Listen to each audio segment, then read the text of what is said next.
What does 200 Ma mean in stocks? The U.S. government minted the half-cent periodically between 1793 and 1857. Whilst this unusual denomination may seem worthless today, it was an important part of the U.S. monetary system historically when working-class wages were $1 per 10 hours workday. Minting of the Liberty Cap half-cent series spanned the period 1794 to 1797. Every single date and subtype in this series is scarce and pretty valuable, at least to the tune of a few $100s for a basic circulated example.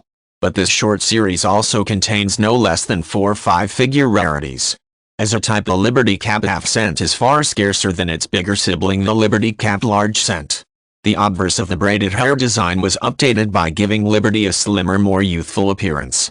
Minor design edits continued through 1843. The 1843 design prevailed through the end of mintage in 1857. United States rare coins are in demand throughout the world.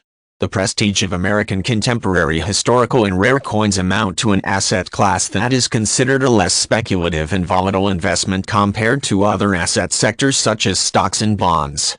Rare U.S. coins have also proven to outperform bullion and are less subject to wild price swings.